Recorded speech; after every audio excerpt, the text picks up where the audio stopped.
Starting now. Done.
Good evening, everyone, and welcome to the St. John branch of the Democratic Labour Party regular meeting. Tonight is a special occasion, and we have a number of persons to speak to us. But before we move forward with the meeting tonight, I will call on Jabari Welch to offer a word of prayer.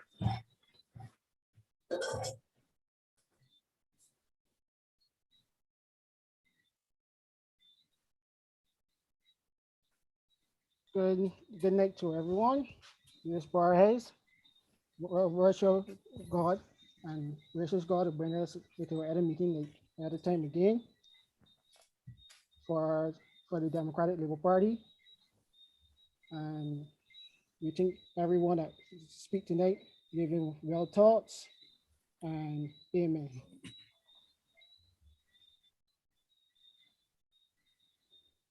Amen. Amen. Now, good night, comrades. Good night, ladies and gentlemen. Tonight meeting is being done by Zoom, because of the COVID pandemic. We are holding this meeting by Zoom. There are a number of issues which we will seek to address in this meeting. Some of these issues relate to the economy, cost of living, and so forth, the COVID-19 pandemic, among other things. And tonight we have a number of speakers to address these issues. We have Ms. Donna-Marie Armstrong, candidate for St. George South. We have Randall Rose, the candidate for St. Joseph.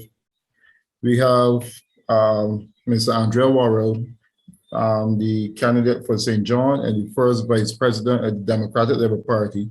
And we also have Verla De Pisa, the candidate for St. Lucie and the president of the party, to address a number of burning issues which are affecting the population at large. I want to welcome each and every member of the St. John branch, whoever is logged on. And without further ado, I would welcome the first speaker this evening, the candidate for St. George South, Ms. Donna-Marie Armstrong. Hi, good evening, everyone. Good evening, comrades. I believe we have gotten to the point where we have acknowledged and recognized that we still have a society to push forward in the midst of COVID. We have taken our licks, we have struggled, but most importantly, we have survived. And I think for me, being the spokesperson of youth, sport, and community empowerment, I need to begin to do this cause some justice, especially when we begin to speak about the failings of this administration in pushing youth, sport, and community forward, especially in light of the circumstances that we've been faced with. At this time, after watching the sitting of the House of Assembly last night, and hearing the MP, the sitting MP for St. George South, stand up in the midst of other MPs and other persons and receive this praise for speaking about putting young people at the center of our plans for development and rebuilding Barbados and everything. And I think that for the last 3 years, it has really just been a lot of lip service from this government with respect to the plight of our young people. So I often say, okay, young people should be at the center of everything. They're the future. We have a right, and we are, I'd say, somewhat indebted. Like, we owe our young people enough investment, because at the end of the day, they're the ones who are going to push the society forward, and we're the ones who will be bringing it along. So when a minister could stand up in the House of Assembly, getting the support from other ministers and talking about needing to equip young people with the necessary skills and necessary training and necessary opportunities, but then still fail to put solid plans in place to ensure that young people receive these skills and this training and these opportunities, I have a big problem with that.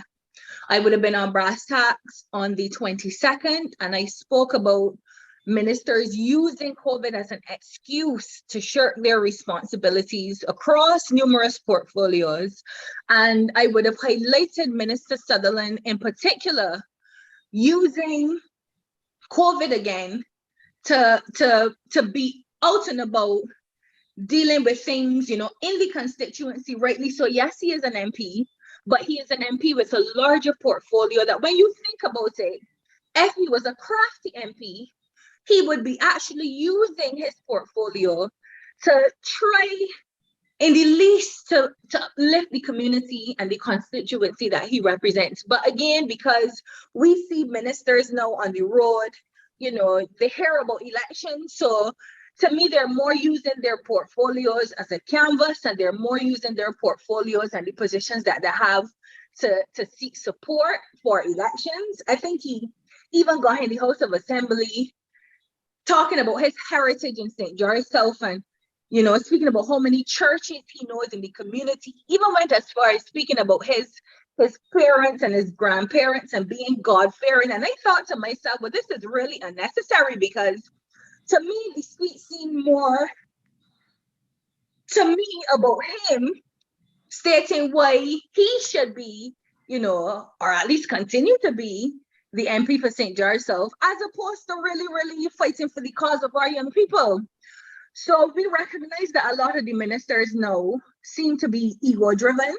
They seem to be focused more about themselves, and they seem to be focused more on getting a vote. There is still time left under this administration. Elections are constitutionally due in 2023. And I really do believe that this time should be spent productively, putting things in place to say how we are going to move forward as a country, and to show how our communities by extension will move forward. So I pointed out the things that need to happen, but I will point out 3 specific things that I feel that this government has failed on. The first thing is the youth policy. I see an Instagram page for this Barbados youth policy, this national youth policy. I see a Twitter page. I see persons appointed to work with these various social media pages, asking young people to tweet to them and to tag them.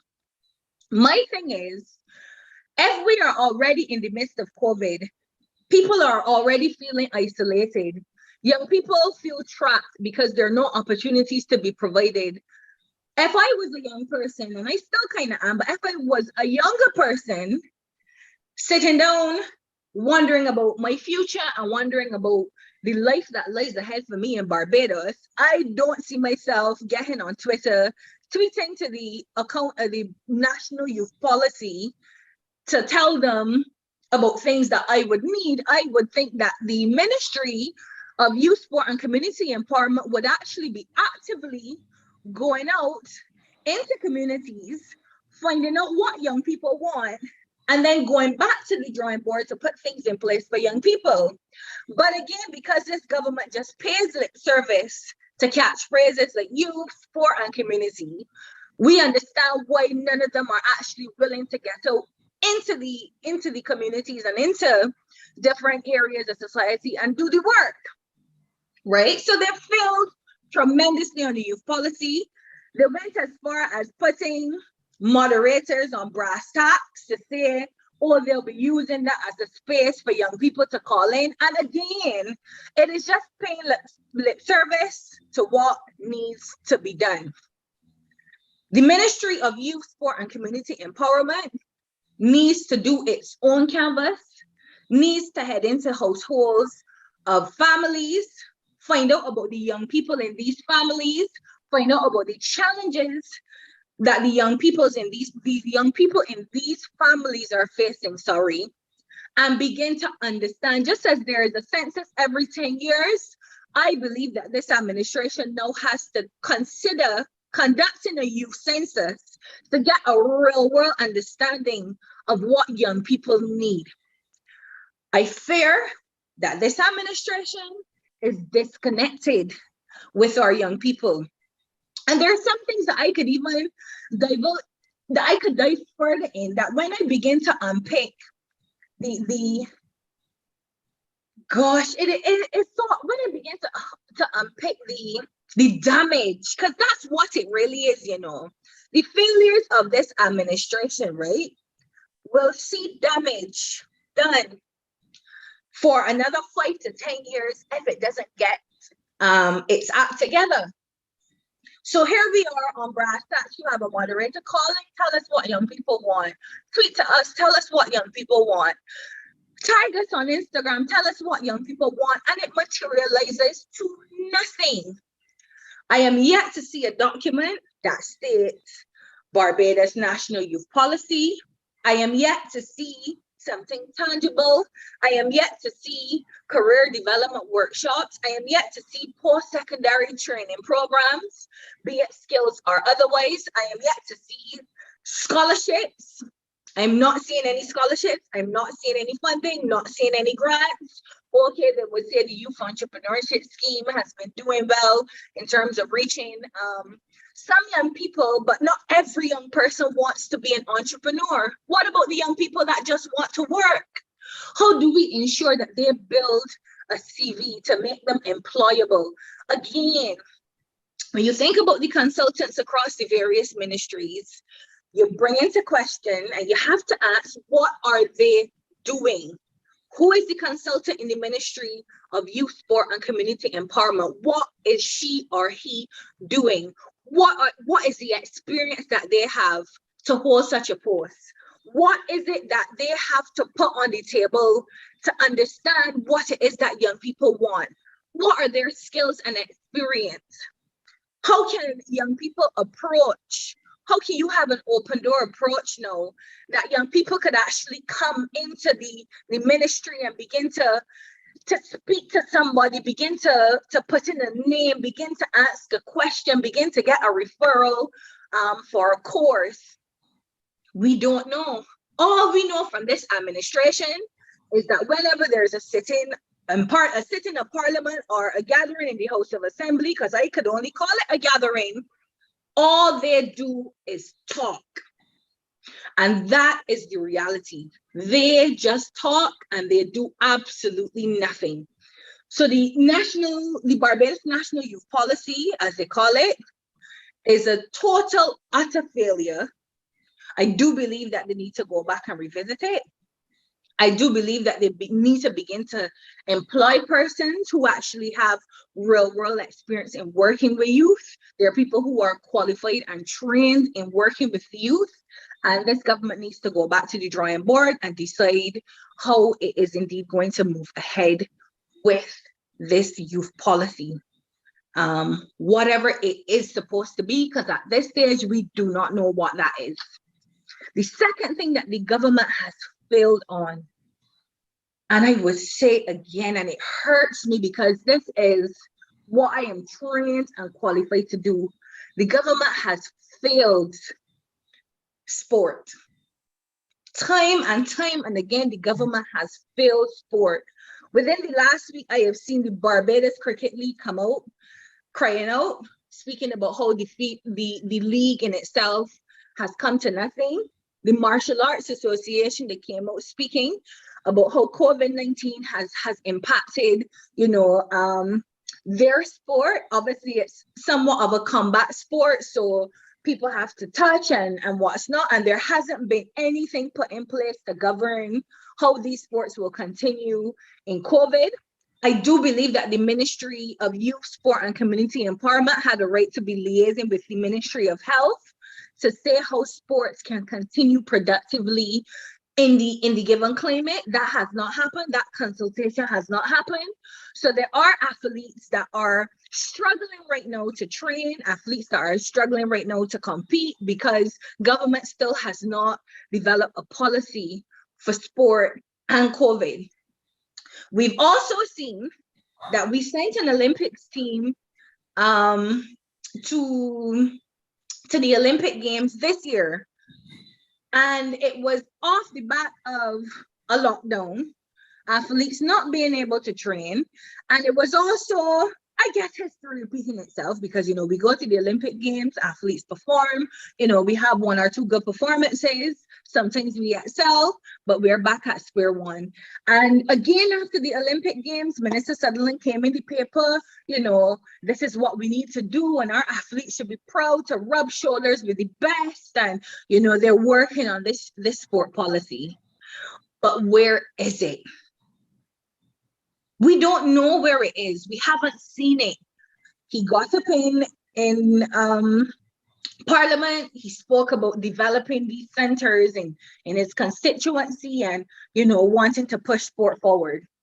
But the sad thing about it, and why I would say it is a sad thing, is that if Minister Sutherland had a clue about what he was doing, he would understand that there is so much benefit that can come from sport being driven towards the economy. So much benefit. But again, because we have failed to learn, and I think it's something that our ministers need to become aware of, is something called continuing professional development. So essentially, when you become an MP, your job just does not stop there, especially as an MP with a portfolio. You are supposed to be constantly learning. Learning becomes a habit. So essentially, if it's your responsibility to run a ministry, it should be a habit for you to learn about new things to push your ministry forward. At this stage, when we begin to speak about the sport policy, we need to understand that as tourism has collapsed, we are going to have to find different ways to diversify the economy. Minister Sutherland, even now at this stage, should be beginning to think about how this sport policy that he speaks about could be utilized as a pillar for a new avenue of economic development. Again, this may go over his head because he rightly doesn't understand, but we owe it to Barbados, we owe it to the constituents of Barbados, we owe it to our country that when we come into public office, that we bring the skill sets and the experience that is necessary to move it forward. I believe that gone are the days where ministers and MPs just sit in Parliament and collect a salary, sit down, talk, skimbo, laugh, and then just move on like it's nothing else. Right? We are here now, and we are in a situation where COVID has put every single minister and every single portfolio to the test. And unfortunately, they have failed. And I say it is unfortunate because we are the ones that are suffering as a result of the failings of this administration. We are the ones who are in this situation. And then people will want to come around and say, oh, COVID. No, it is not COVID. It is you. You are unqualified, you are unskilled, You do not have the drive in the least to push this country forward. And unfortunately, all COVID has done is showed that you are ill-equipped for the job. And I have said it before and I will say it again.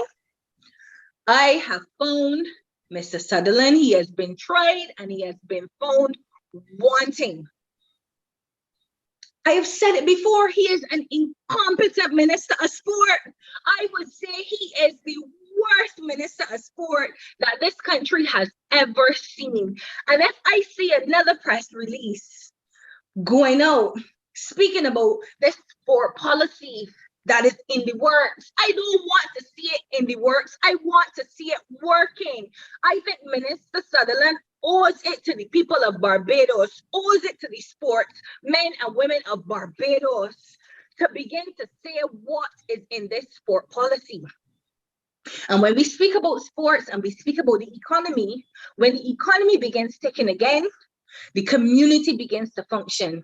You know why? Because people become employed, money is rife in the community, people are able to live. So then you have this effect coming down, this trickle-down effect. You have it. And life begins to seem a little more palatable. But what are we getting from this administration? What are we getting? We are getting talk and no consultation. So you are talking about a sports policy, but you are not consulting the athletes. You are talking about a youth policy. You are not consulting the young people. Well, you can't even start talking about the Republic because the Republic is well on its way and you still ain't talk to me. So we really don't understand at the end of the day what this administration is doing.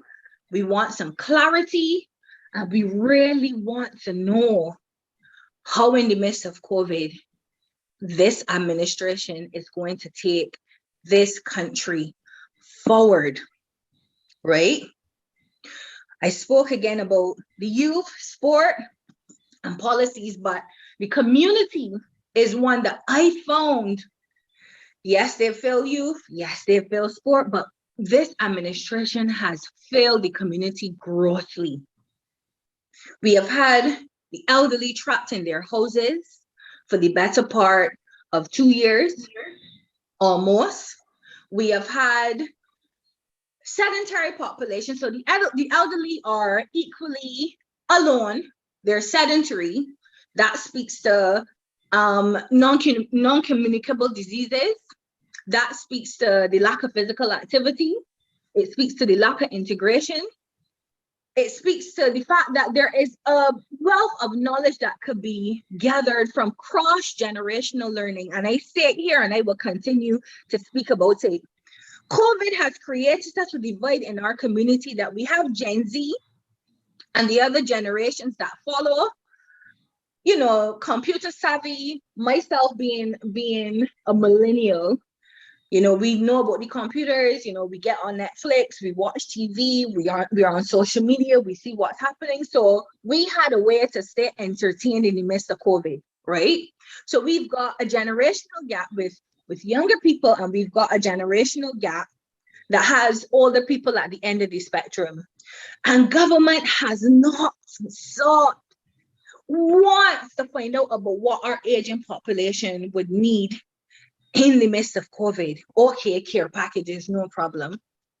Okay, 2 or 3 days of food, no problem. But then how do we ensure that in the midst of providing for one basic need, that we ensure that our elderly and our aging populations have other basic needs satisfied? What about the need for relatedness? We need relatedness as human beings, and this administration has failed to see how the lack of relatedness in our aging and elderly population contributes negatively to mental health. Don't get me wrong, everyone over this last 2-year period has struggled somewhat with mental health. Whether it be, you know, feeling a little down, you're not able to see a family, you're not able to socialize. But imagine that you are able to get out to your house and go for a walk on evenings, but an elderly person confined to a bed is not. An elderly person that can't see its relatives who may have migrated, who might live in St. Lucie, who might live in St. James, you know, they can't come, they can't leave the house. How are we ensuring that these elderly persons are supported, right? Again, no consultation, no going into the community, no speaking to persons to find out what they want. This government has the resources. It has all of the power. If they wanted to, they could. But you know what? They don't, and they have not done it. It is no longer time to make excuses. There is no need for excuses. Stop using COVID-19 as an excuse. This government can do more. It could have done more, and it chose not to, right? So the cross-generational learning is untapped, again, because it seems as if this administration somehow off the back of 2018 believed that winning the election is with the youth, and rightly so, that is fine, that is their belief, but there is another untapped facet of the society that they need to pay attention to, right?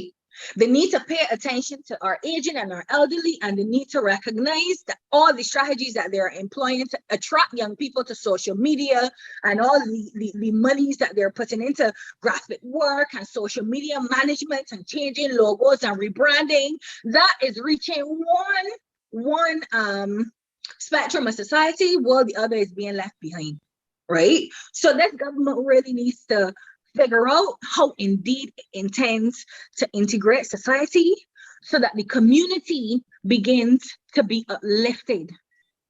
We have had so much of a beating in this last 2 years that something needs to be done in order to lift the community spirit in this country and to put people again at the forefront so that we could feel somehow as if we are rising to the top yet again. And that is just one bit of it.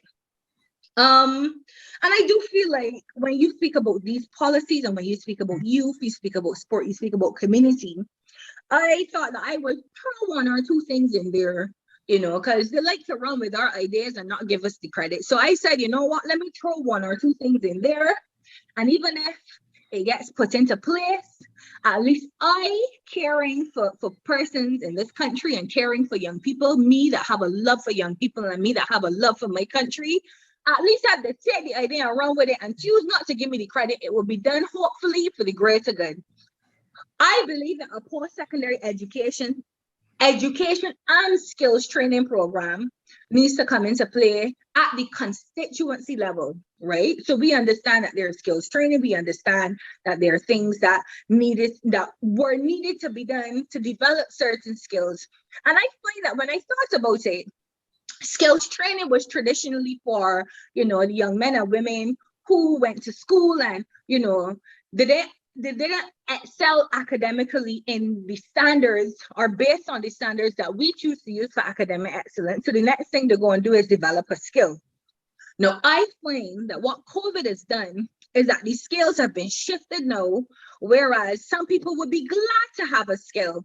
Me being a woman in academia for the past 10 years, I would have loved to be able, if I could go back to my 18-year-old self, tell my 18-year-old self, Dawn Marie, get a skill. In 2020, you are going to need it, right? So I thought to myself, a post-secondary education and skills training program is what is needed. Why? You have to give young people the choice. Do you want to further your studies, or do you want to learn, and build on a skill? And what you do is that in the constituencies, you set up these centers, whether you build them or you transform buildings to create these centers, you set up these centers, and every young person on the electoral roll that you believe has passed secondary school age, I would say 18 plus, because obviously young people aren't allowed to vote at 16, even though some young people leave school at 16, they're not allowed to vote at 16. So if you take the voters list and you look for the 18 plus year olds, you immediately assign them to a center. Whatever you choose to call the center, that is fine. You assign them to the center. and their names are automatically there. And you send out advertisements within the constituency, letting young people in the constituency know what programs are available for them to enroll in. And what you do is that you have persons very well qualified to teach these programs. These could be CXC programs. Okay, people will say the O-Level Institute. For the O-Level Institute, you pay. And the O-Level Institute is one of a few, I believe, institutions that allow persons to come and do the CXC. Some people charge a cheaper rate than others, but all in all, I am expecting that these constituency programs will be subsidized, because you know what? We owe it to our young people to provide them these opportunities. So you send out an advert of the list of programs that would be available to young people in the constituency, and you make that information available. What you do then is that you limit the amount of spaces on these programs. Why? Because you want high subscription. You want them to be competitive. You want that when a young person gets on this course, that they're grateful that they got on, that you have done the correct assessment to ensure that the course is a good fit for them. You do the assessment to ensure that they will be committed. And most importantly, you select the best crop of young people for these programs, so that when you create your waiting list, if a person is unable, then some person moves into that slot. And if the year passes and some person does not get onto the course, then you know that you have a fresh batch of young people coming to learn, coming to develop, right? On top of that, you have job placements at the end of the program with stipends. Whatever amount that may be, you ensure that you let these young people know this is what is available to you at the end of the program, and here is what. We will pay you for some of your time, be it bus fare, be it lunch. At the end of the day, it is all about creating opportunities. And on top of that, I would assume that the government would then begin to liaise with corporate Barbados, I would assume, so that at least one or two of the students or the trainees from these programs will be able to find jobs. So you have job fairs within the communities, you have job fairs across the country, even in the constituencies where young people could then apply for these opportunities. And then when they recognize that, you know what, there are opportunities, then people become more competitive and people apply and people decide this is what we want to do in order to make our lives better. You give them the choice. If the government puts the programs out there and young people decide we don't want them, government cannot be blamed. But if government just talks and does nothing, the blame falls solely with the government. That is idea number one. Idea number two, when you speak about sports policy, I believe when you think about sport, excellence should come quickly after. So if you're talking about a sport policy, you have to begin speaking about sport and excellence. And with that, a place or a home of Sport Barbados needs to be identified. It has to be identified. Be it the national stadium, the gymnasium, or another infrastructure that the government chooses to invest in, it has to be identified. And when that is done, and you put persons in place, and you begin to rebrand sport, you not only rebrand it for the purposes of looking good, but you rebrand it for the purposes of making it a viable career option. Gone are the days where people believe that sport is just for fun. I don't know how Barbados has not recognized this by now, but I would think that if Minister Sutherland keeps talking about a sport policy, he will begin to recognize that sport is indeed a viable, well-paying career, not just for cricketers at home, not just for some footballers. It is indeed a viable career option. I spoke about the BDF sports program a few days ago, and those young men had the opportunity to go into the regiment. You know, they play the sport, but most importantly, they train and they earned a salary. There is no reason why in 2021, the government of Barbados cannot begin to put something in place to make sport across the board semi-professional in Barbados. It is something that needs to happen. When you begin to fashion sport as a viable career, then you inform curriculum development to show how young people and how our children can aspire to be sportsmen and women. And the reason why it has to filter down to educational curriculum and to curriculum development is because there must be buy-in from the family, there must be buy-in from the community in order to ensure that young people are supported adequately if they choose to become a basketballer, a tennis player.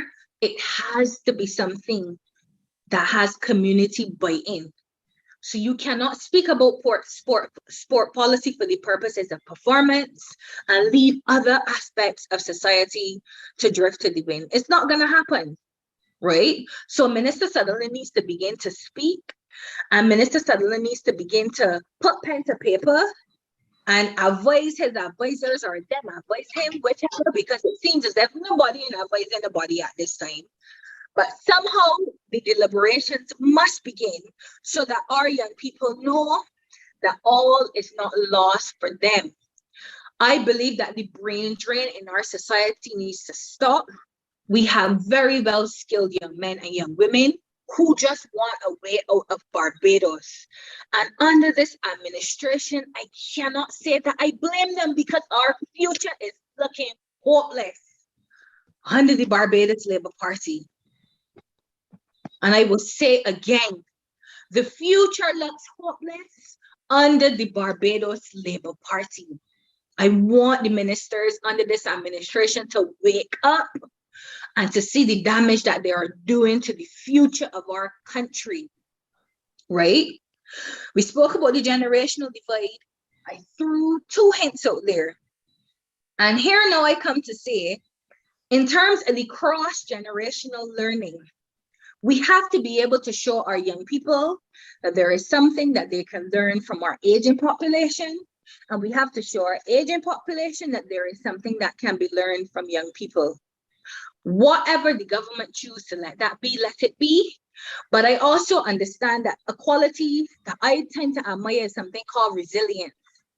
And if our young people knew about resilience in this day and age, a lot of the struggles that we have and a lot of the struggles that we tend not to overcome, if we begin to learn from the past and begin to embrace the struggles of our ancestors and begin to embrace the struggles of our grandparents and parents, I can guarantee you we will be so much further. So not only has COVID caused somewhat of an interference, but COVID in itself has given us a new way of looking at things and a new way of shaping things and learning from circumstances. But most importantly, it has taught us that if we want to grow, it is a choice that we have to make for ourselves. But unfortunately, since we elected a government, it is a choice that the government needs to make for us. The government needs to make a choice and needs to decide whether they are going to grow from COVID or whether or not they are going to slow down because of COVID. And I think with that, I've shared more than enough. I will lead way and make some room for the other presenters that are to come. But I will leave you on this note and I will tell you again, ministers, wake up. There is much work to do. I thank you.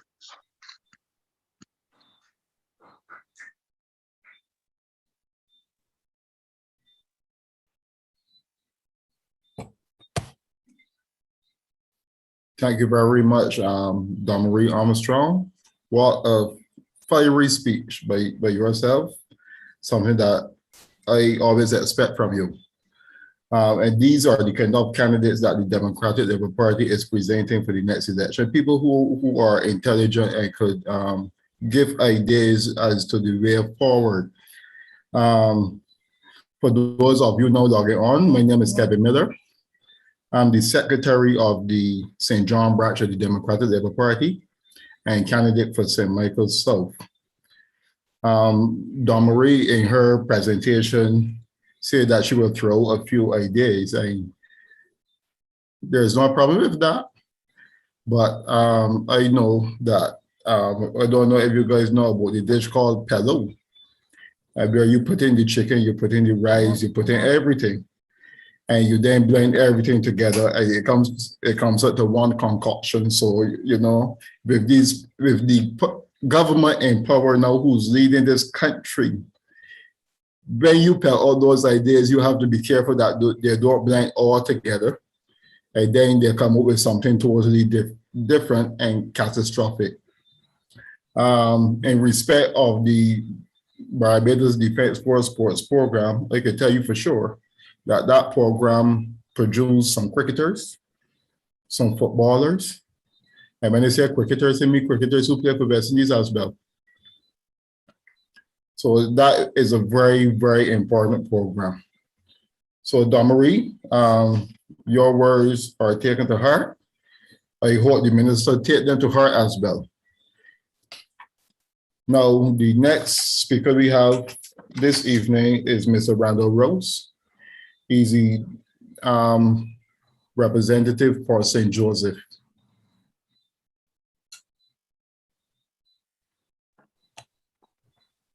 Thank you, Mr. Chairman. Candidates, jurors, a pleasant good evening to all.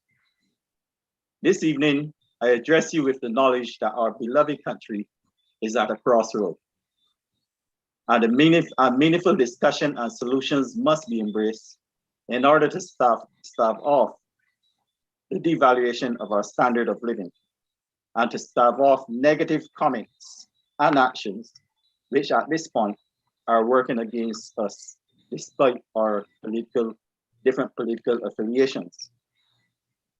I firmly believe that the Democratic Labour Party must rescue this country from a government that is only interested in self-promotion and not interested in the welfare and being of this country. The COVID pandemic, which is being badly managed by the Barbados Labour Party government, has thrown the country into panic, fear, and a sense of hopelessness, especially among our young people.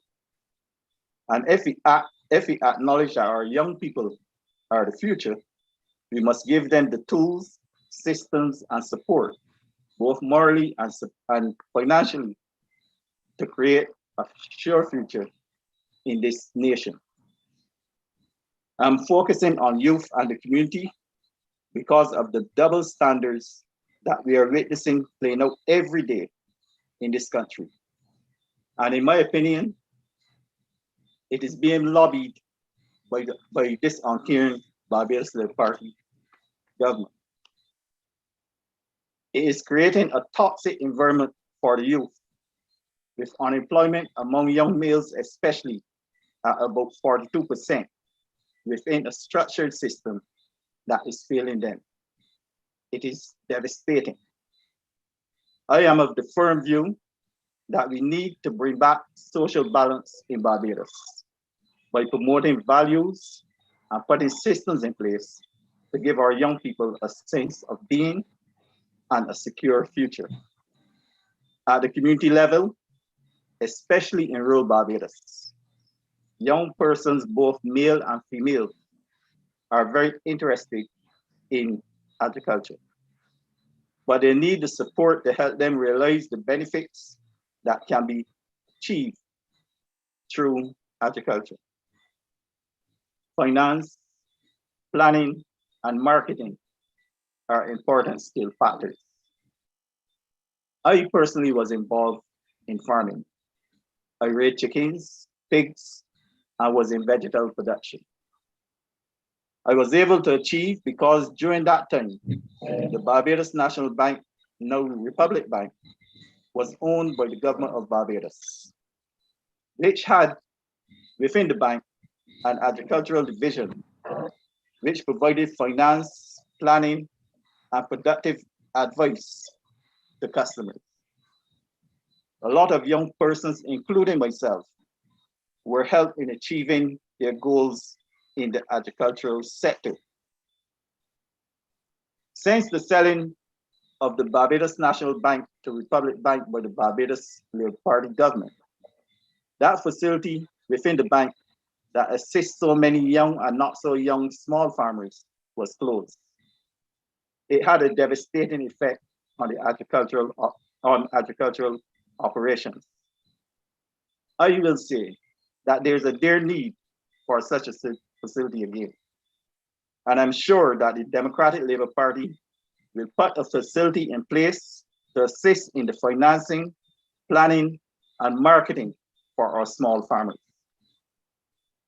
This Barbados Labour Party government need to look after small businesses in Barbados, not just big business.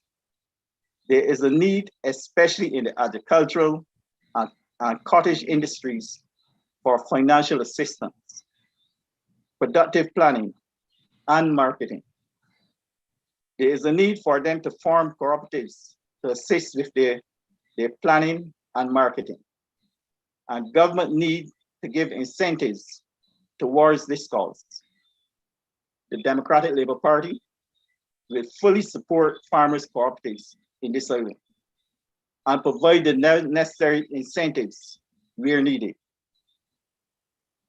But Barbados, at this time of high unemployment, steep rises in prices, especially among imported products, which is caused mainly by the extremely high shipping costs, and in some cases, government reclassification of products.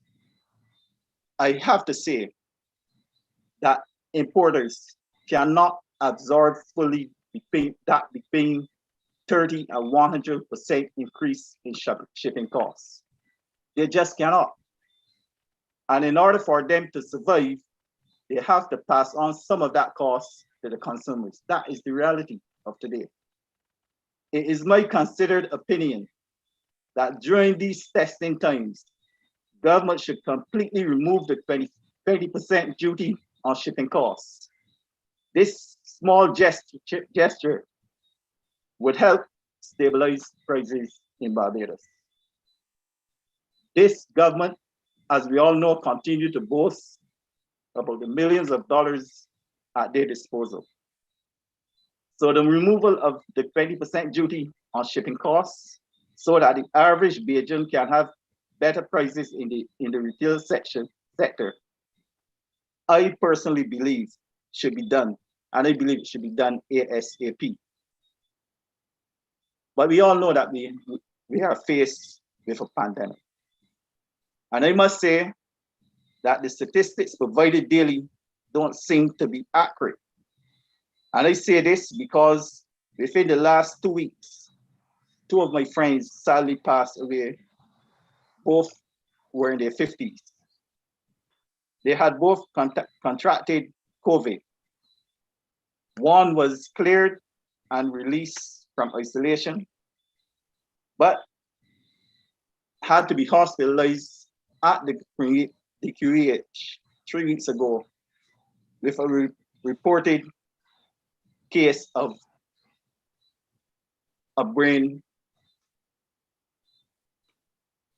tumor. She sadly passed away 2 weeks ago.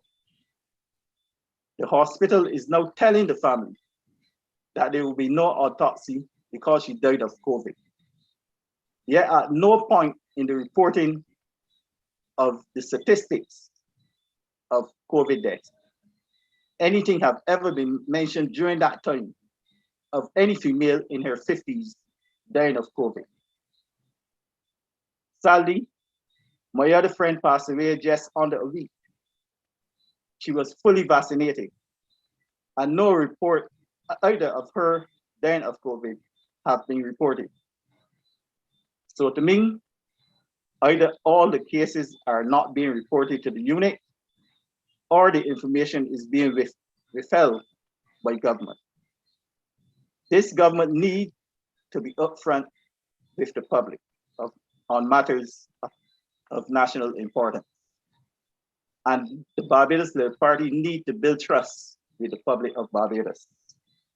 And I say to you, the Democratic Labour Party is a responsible and caring party. Let us all, at this point in time, throw our full support behind the party so that we can rescue this country from a government that is only interested in self-promotion and not in the real development of this country. And as we approach independence, I say to Barbados, God bless Barbados, and let us work together for a better nation. I thank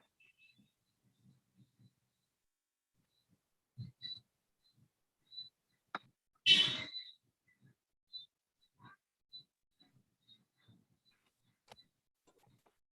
Thank you, Mr. Randall Rose.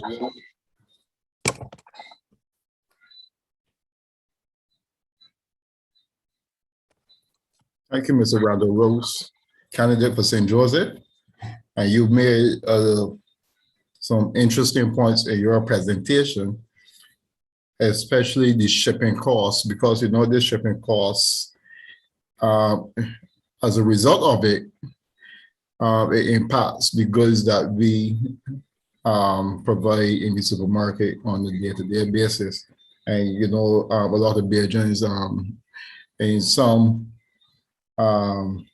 reports, have been eating one meal per day because of it, you know, because some persons cannot afford 3 meals per day. So that's a very good contribution by Mr.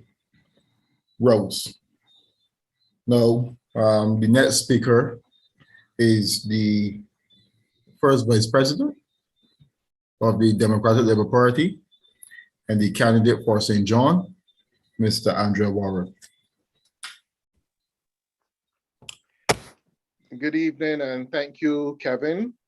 Doing an excellent job as the master of ceremony, and I'm certain that you will do an excellent job as the representative for St. Michael South when that time comes. And as the candidate for St. John, first, I would like to say welcome to all of you to this DLP St. John virtual meeting. And of course, you know that we have to do it virtually at this time because of the rampant spread of COVID.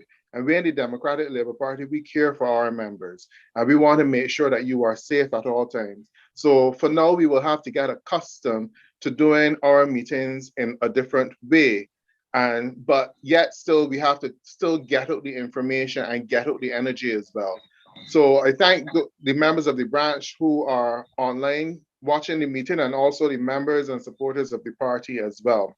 And I also want to commend my two constituency neighbors, Dawn Marie Armstrong, the candidate for St. George South, and also Mr. Randall Rose, the candidate for St. Joseph, and really appreciated them taking up this opportunity to come join with me this evening so that we can talk about the interference of COVID-19 in Barbados and how it has impacted on the healthcare, community, jobs, and even our independence celebration. And as a spokesperson for health, I cannot get away from it without saying a few things about the rampant community spread of COVID, because it is as a result of that that a number of issues within our country has been impacted. Because of the rampant community spread of COVID, you have a situation where it has impacted upon the delivery of healthcare in Barbados. We know that we only have one primary care hospital, which is the QEH, and all of the staff that have to man the isolation centers and Harrison's Point come out of those areas. And now, with over 7,500 people in home isolation in Barbados, you also are drawing on the resources at the polyclinics around Barbados, and even some of the private doctors around Barbados who have been assisting in terms of managing the home isolation and the home quarantine process in Barbados. All of these have implications on the delivery of healthcare in Barbados. Those of you who utilize the polyclinics would know that over the last couple of months, you turned up to the polyclinics for your regular clinic to be told that it was canceled. And it was canceled because the polyclinic staff were overwhelmed dealing with COVID cases. or some of the staff were deployed either to deal with the vaccination, to deal with the testing, or possibly checking up on persons in home isolation or quarantine, anything of that sort. And this has an impact on the health care in this country and the health of this country. Because as a result of this, you are likely to see a spike in poor management of the non-communicable diseases. And we know that in Barbados, we already have issues with NCDs, such as diabetes, hypertension, and cholesterol. And these are things, especially for very bad diabetics, that need to be properly monitored and treated. And not everybody in Barbados has their own vehicle that they can say, well, when it's time for me to go to the hospital or to the clinic, I can get into my car and I can go. There's some people who are fearful of COVID because they know that they are in the high risk groups and have actually been staying away from their doctor's visits and their clinic appointments because they don't want to take the risk of leaving the house, having to interact with people in the bus. They probably cannot afford to pay a taxi to get there or don't have a family member to get there. So right, for some of them, there's this actual fear of leaving your house to go to the clinic for your treatment or for your assessment. And as a result of that, some of the non-communicable diseases, the diabetes, the hypertension may get out of control, and they may even have difficulty in terms of getting the medication. All of these are things that are happening here in Barbados. When it comes to the Queen Elizabeth Hospital as well, we know before that the Queen Elizabeth Hospital never had a good record in terms of timely surgeries. You often had to get on a long waiting list, especially for persons who want to have to get the cataract cut or treatment for glaucoma, anything of that sort. There is a long waiting list of more than 6 months for these things. And as a result of COVID and the way how the hospital is screening people going in and reducing the number of persons coming in and the number of the surgeries that they're having, you have a number of persons who have more on a waiting list for more than a year, have been their surgeries to deal with the cataract have been put back more than 2 or 3 times. Went to the doctor in July and possibly waiting until February, hoping that they will at least at that time get an opportunity to get the cataract surgery or whatever done. Some of them are even frustrated and say, well, I'm not even bothering with this anymore. All of these as a result of the impact of COVID and the fact that it is causing havoc within the healthcare system.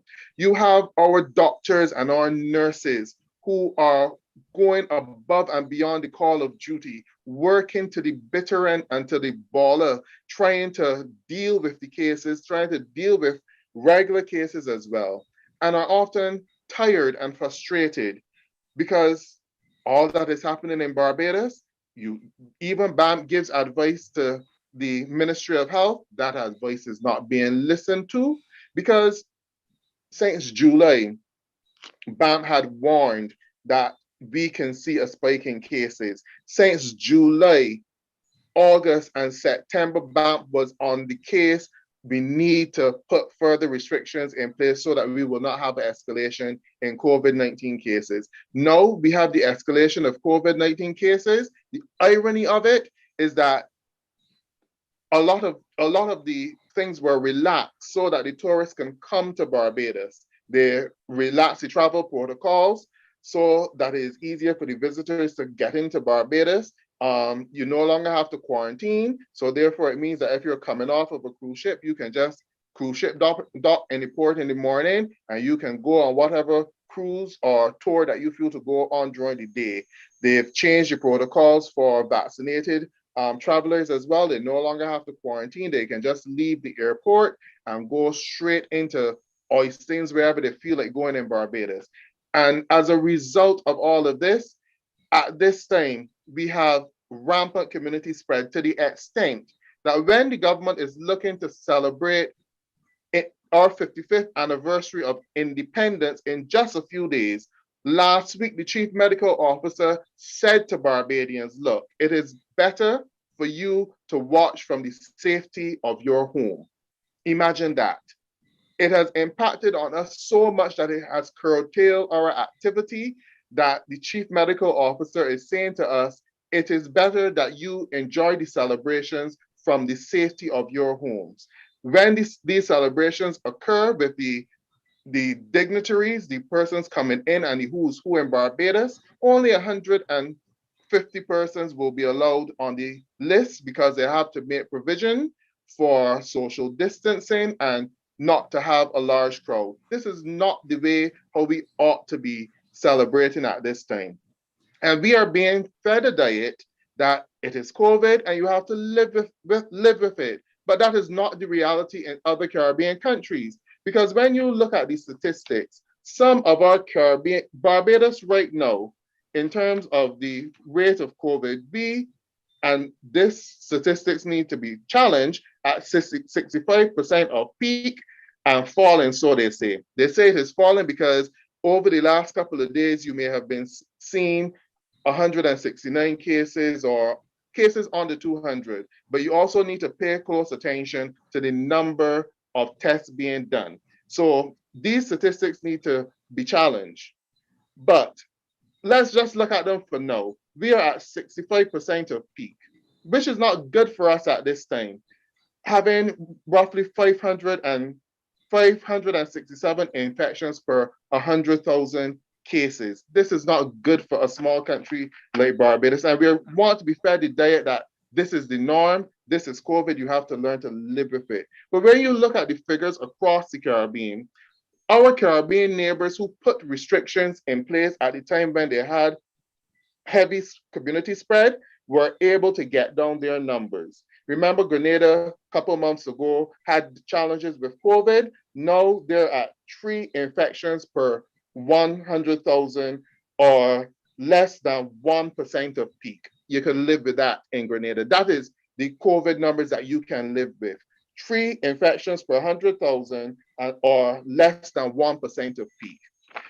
In St. Vincent, they also had their challenges with COVID as well.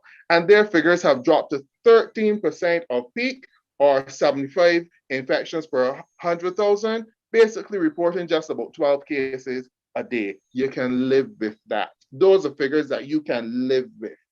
St. Lucia also had a difficult time, especially after their last election, but their cases have dropped significantly to 6% of peak, roughly 9 new infections per day. You can live with that. And you know the irony of this situation, a couple of weeks ago, let me go back to the Grenada figures, 3% of peak, roughly less than a few cases a day.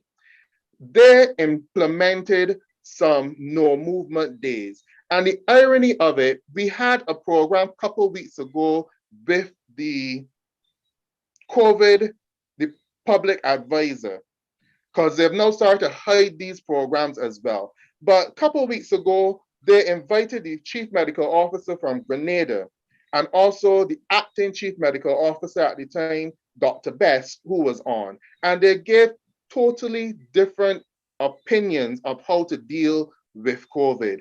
Our acting chief medical officer at the time basically said there's COVID fatigue and the restrictions would not work. Whereas the chief medical officer for Grenada basically said that the restrictions that they had implemented at the time had significantly helped them to reduce their COVID numbers. And if you look at the figures now, you can tell me which one had a better approach. Because basically in Grenada, you have less than 1% of peak, and Barbados, with figures that needs to be challenged, we are at 65% of peak, or roughly on averaging 232 new infections a day. These are not figures that we can live with, because you have to realize that it has impacted on a number of our people in our country. We are over 211 deaths, possibly 215 deaths by now, averaging almost 2 deaths per day. You have this country in a season of mourning. with our grandparents, our aunts and our uncles. In my canvassing in St. John, I have come across in 1 week alone 3 families who would have lost loved ones as a result of COVID. This tells you that it is significantly impacting upon people in Barbados. And it is significantly impacting on people and on the lives of people. It is our elderly who are dying, and we need to get out of this cycle. And it is not only COVID that we are worrying about, but we are also worrying on the impact it is having on our total healthcare system. And these are the things that this government, this Mayor Motley administration need to take into consideration when they're making their decisions. It is because of COVID that our children right now are still at home, being homeschooled, while other countries have already began a process of allowing their children to get back into school. We need to see our young people back into school as well.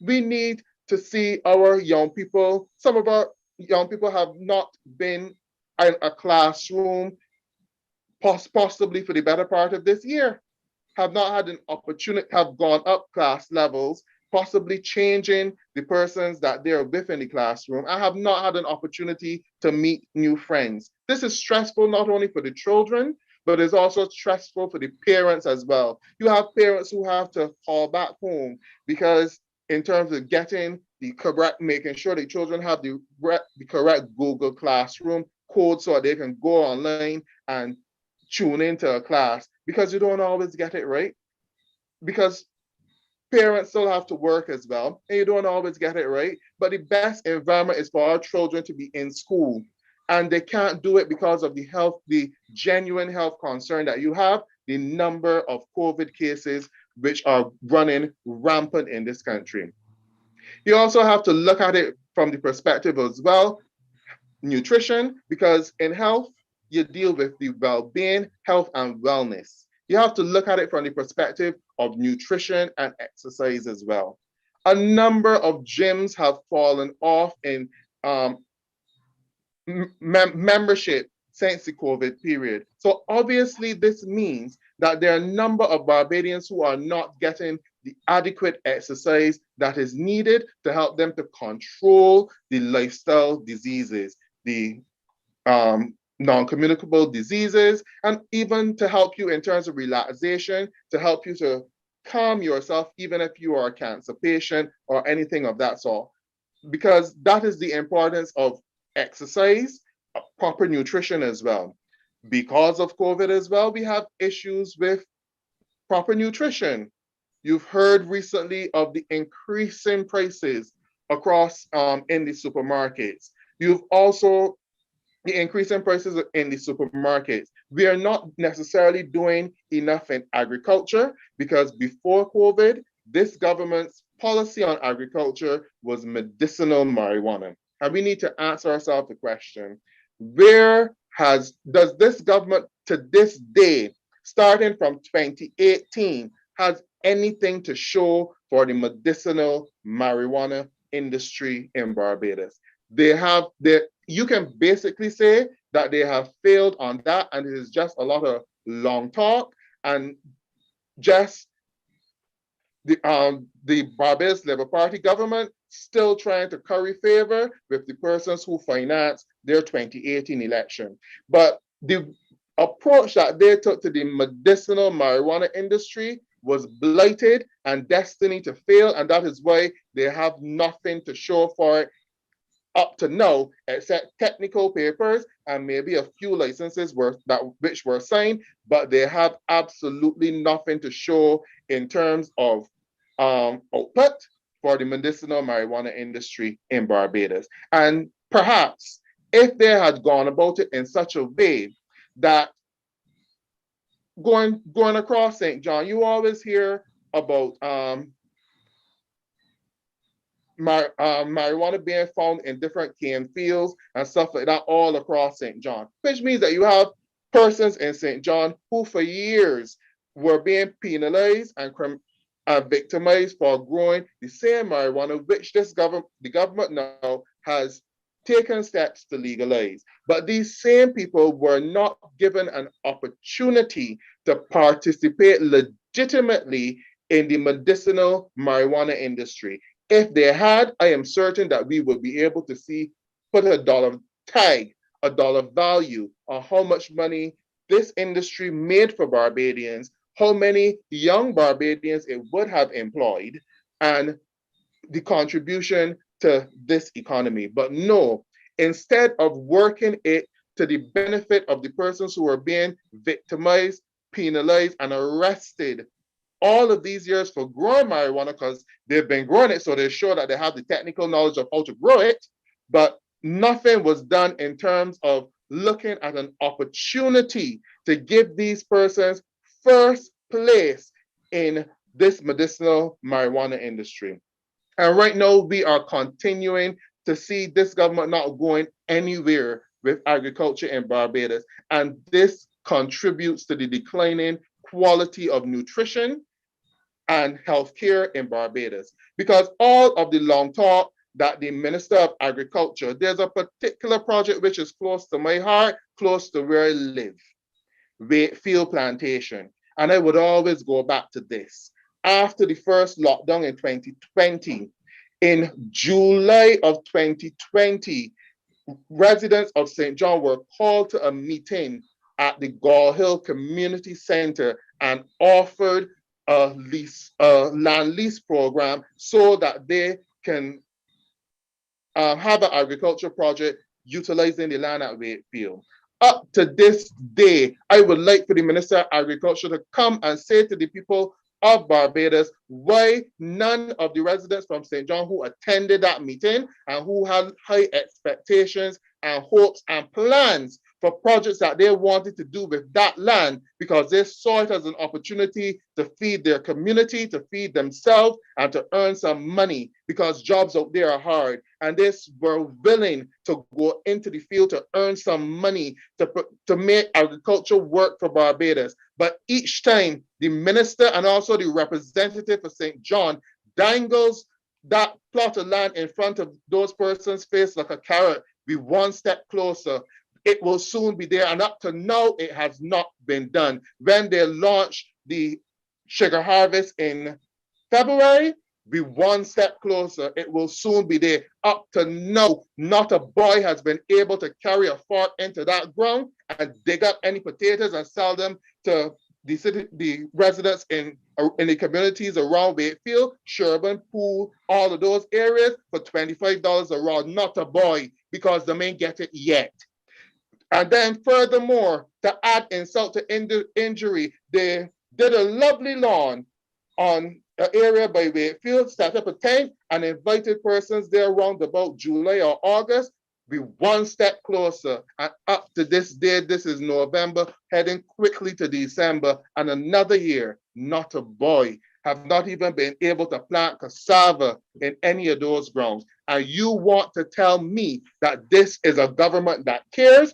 This is a government, it is high time that we recognize that the Mayor Motley administration right now only cares for the people who financed their 2018 election, and they're making provisions to make sure that they can be financed whenever they call the next election, even if they call it before the end of this year, or have to call it next year, or have to wait until 2023 to call it. But that is what they are focusing on right now. The people with the deep pockets who finance their campaigns and how they can satisfy them. But you have to realize that with COVID, all of the plans that you made prior to 2018 had to change and had to come to a halt. And it is high time that you recognize the need and the hurt of the people of Barbados.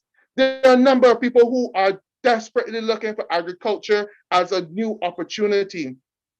I have been interacting with some young people in Sargent Street, and you would have heard the lot of long talk a couple months ago with regard to the Bathlands project. And you know the hurtful thing for those people in Welch, Bathland, College Land, Sargent Street, and those areas which are practically in the backyard of that project is that they were not offered an opportunity to get access to that land so that they can feed their families and they can feed their communities and they can help in terms of bringing down the cost of food in Barbados. Instead, the Mayor Motley government, what they did is that they gave the land to people who don't even live in St. John, who are not even from St. Philip, some of them as far as St. Michael, but the people who live in the backyard of Bath, of that Bath plantation land, people in Welch,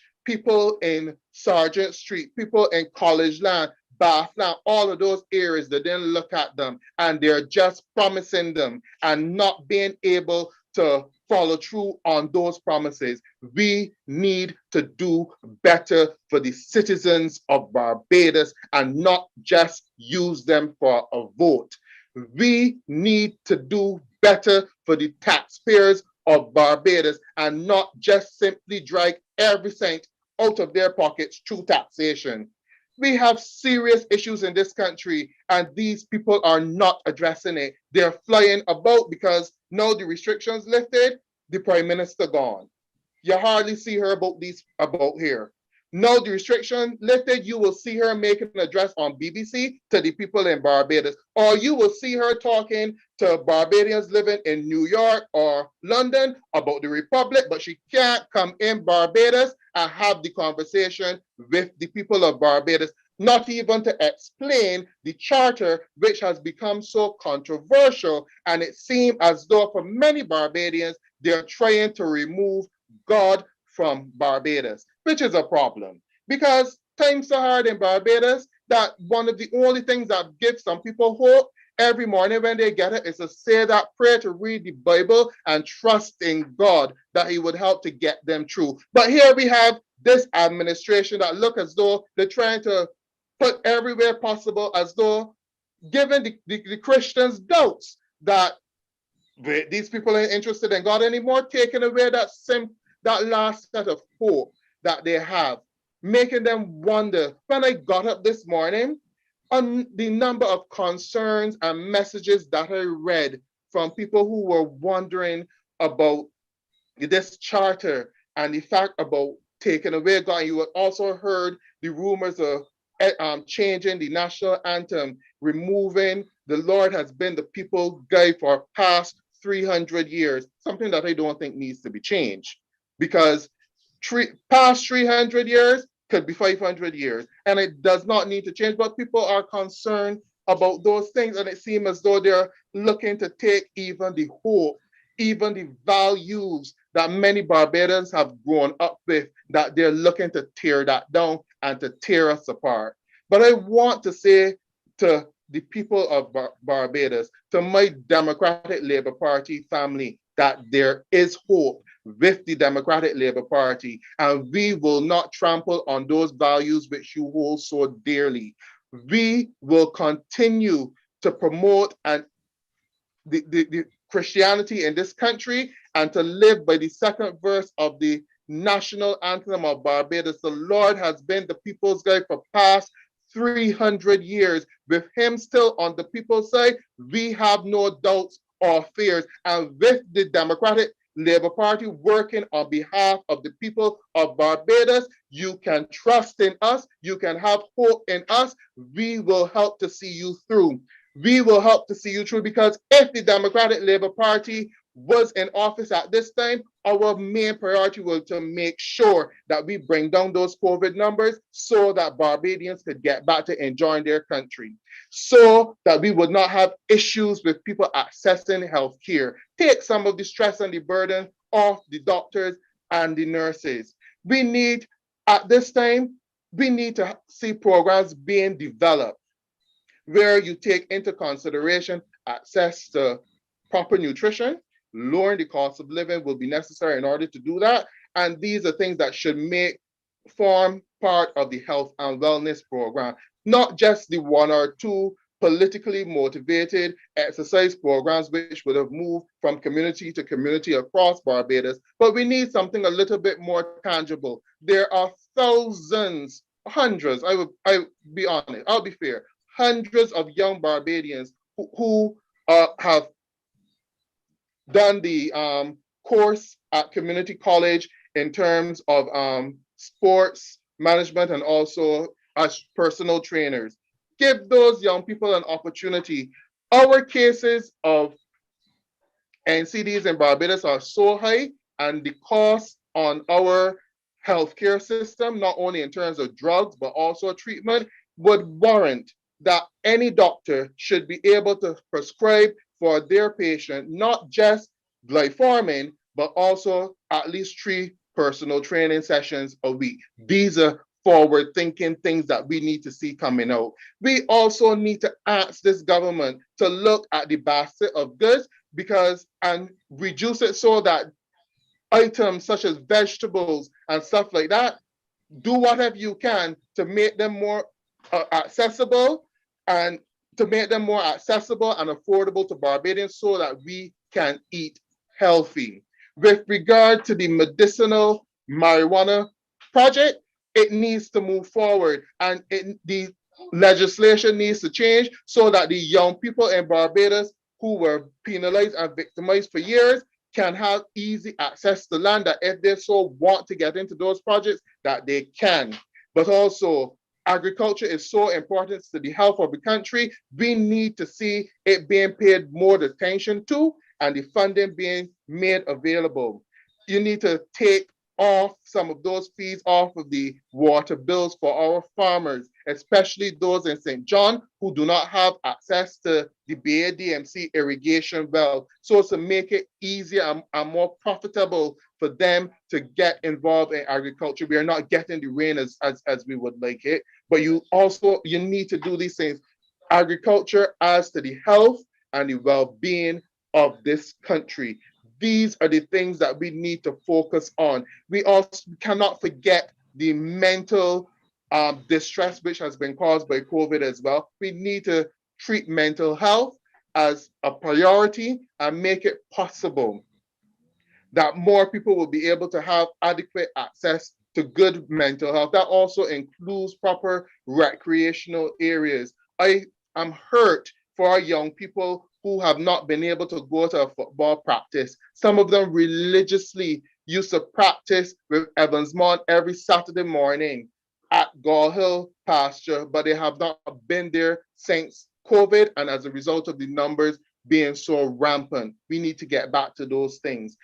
Because of COVID, a lot of things in Barbados have been heavily impacted, and the government cannot just treat COVID with economic policies, but you need to put in place the appropriate healthcare policies to bring those numbers down so that Barbadians can get back to enjoying their country.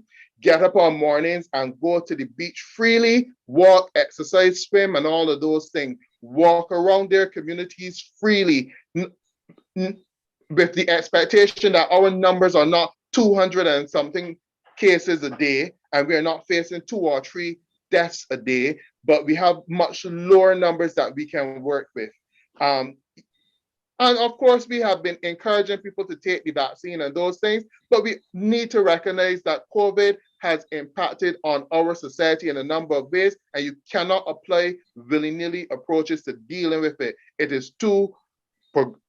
has invaded our country and has cut off a number of areas, not only in healthcare issues related to COVID, but non-COVID related healthcare issues. And I also want to talk to a bit on the cost of living, because that's given a lot of people stress, and stress impacts on your health too.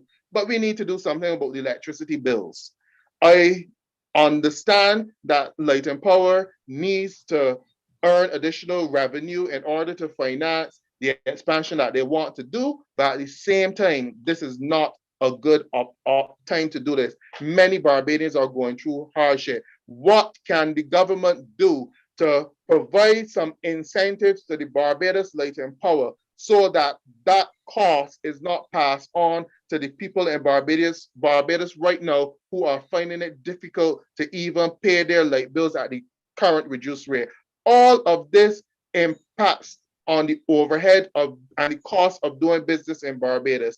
We need to recognize that we need to stabilize and control the energy prices in Barbados, including Light and Power. And government, I believe, can offer more solutions than telling you to either drive less or turn on your lights less. They can offer better solutions to the people of Barbados. Why not consider reducing the VAT rate on the utility bills? Things like that that would have an immediate impact and people will feel it in their pocket. It is not only the government of Barbados and the Mayor Motley administration that needs money to spend, but you need to leave some of the money in the pockets of the people of Barbados so that they can patronize the businesses around them. The lady who is selling popcorn and the gentleman who is selling the juices and the persons who doing the fish and chip, leave some money in their pocket so that they can spend with them on Friday evenings. Start looking at ways of creating jobs in agriculture to help bring down the cost of living and so that our people would eat healthy food. They have not done enough. But with the Democratic Labour Party, give us the chance, and whenever the bell is called, we are ready to govern. We are ready to serve in the interest of the people of Barbados. And to the people of St. John, I want to say to you that we will rise together, because my brand of politics is working with you hand in hand, and we take each other along the way. I am ready to work with you to help you to realize your goals and to make it easier. I will have time to talk to you. I will not tell you that I'm too busy. I will have time to talk to you, and I make a promise that I will be upfront with you at all times. That is my promise and my commitment to the people of St. John as we rise together. Hand in hand, we will do this journey because it is time for St. John to get its fair share of the economic pie. And we know that the people in St. John have the ingenuity and the ability to be forceful and dynamic in terms of turning this country around. We just need the resources that we can invest in agriculture. We just need the resources that we can invest in the ecotourism project. We just need the resources that we can invest in the renewable energy projects. We just need the resources that we can invest in the cottage industries within St. John, and we will grow hand in hand together. We just need the resources that we can also invest in sports, because sports is another niche area for development and employment of our people. Hand in hand, we will rise. Let us work together. And that is my commitment to you. Thank you.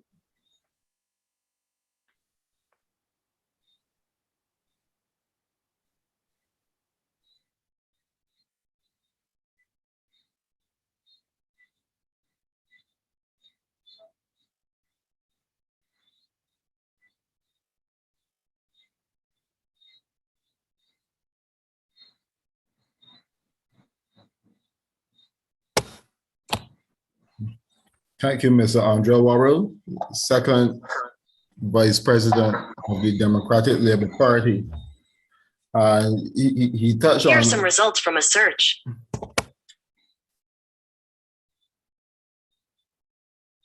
Mr. Warrell touched on a number of issues there this evening. He went from COVID and then the impact of COVID on the economy. And you know that COVID has impacted us in a number of ways. At the meeting last evening, they indicated that it impacted us psychologically as well. But then when you look at employment, the employment level has risen tremendously. And then we have a number of young people who are looking for employment. And in looking for that employment, a lot of them are opting to work, you know, the government has program or whatever the case may be, programs which are short term as opposed to long term, programs which you cannot sustain yourself over a long period of time. And we had a discussion last evening. Why not put some of these young people into agriculture? We had these land project before. Why we cannot get back into something like that? Because at the end of the day, is about earning. If you put these young people there just to clean the streets, when the streets are clean, what's going to happen? We're going to bring them back. But at the end of the day, if you spend $10,000 on agriculture as opposed to $10,000 to cleaning the streets. The agriculture will give you back some of that money so that the $10,000 cleaning the streets will be lost. Yes, Barbados will get money in their pockets, but at the end of the day, what is the impact on the economy? If you could get those young people working the same way in agriculture, the country gains, everyone wins, the young people get money, and the economy grows, right? And there are a lot more issues that we could discuss.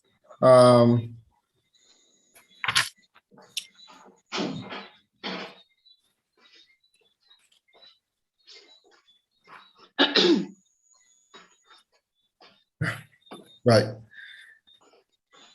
Without further ado, I want to present to you our next speaker, the president of the Democratic Labour Party and the candidate for St. Lucie, Ms. Berla DePisa.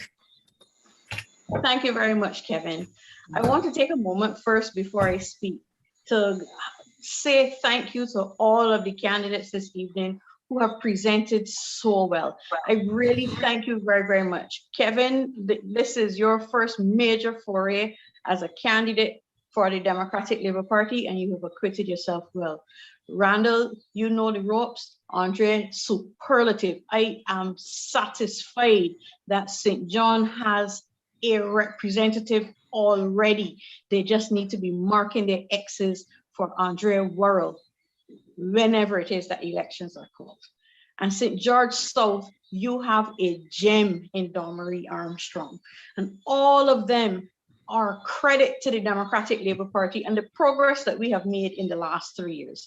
Because we have not in any way sat back and licked our wounds. We have done what was necessary to rebuild and rebrand ourselves. And you will see in the coming weeks the changes that we have made and how we as a party have come together to make sure that we position ourselves to be in a place where we can speak up on behalf of the people of Barbados and in short measure, be prepared to represent them at the fullest level. Because all that I can see happening in Barbados suggests to me that we have reached a stage in our development where we can honestly say, without fear of contradiction, that we are not going forward. We have come to a time in our history where the record books are going to mark us badly, because this is not the first time that Barbados has faced a crisis of any type.